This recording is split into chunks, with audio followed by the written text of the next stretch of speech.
Orientation locale, le sol pour Thorambay-Saint-Tron à l'enquête publique jusqu'au 1er décembre. Pour rappel, ce sol est un outil urbanistique. Il va permettre d'encadrer les futurs projets immobiliers. Une réunion d'information était organisée hier soir au Perouex. Environ 150 citoyens y ont participé. Blandine Rance et Arnaud Chamois ont assisté à la rencontre. Plus d'1h30 de présentation, il fallait bien ça pour expliquer le schéma d'orientation locale pour Thorambay-Saint-Tron, un document complexe et technique. En prenant connaissance du document, pas mal de points nous ont fait quand même relativement peur. C'était un dossier assez technique.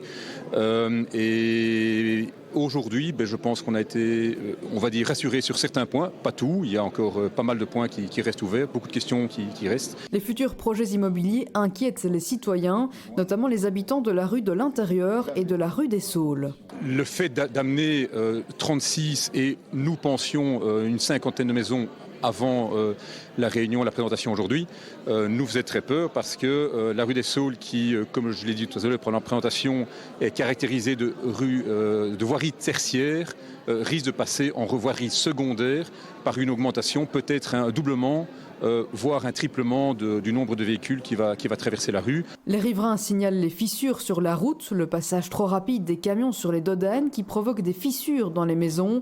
La mobilité, c'est l'autre inquiétude exprimée lors de la réunion, mais le sol n'a pas vocation à la gérer.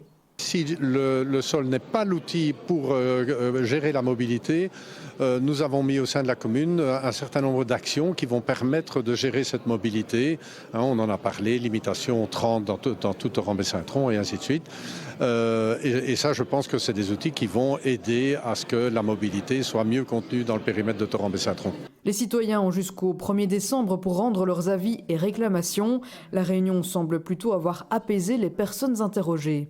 Personnellement, je ne vais rien demander de changer, si ce n'est d'insister sur la réhabilitation de l'axe vert de Thorambay-Saint-Tron, le sentier 29 de l'église. Je crois que c'était clair au niveau du sol. Pour la biodiversité, c'est déjà bien pris en charge, donc ça, ce serait bien.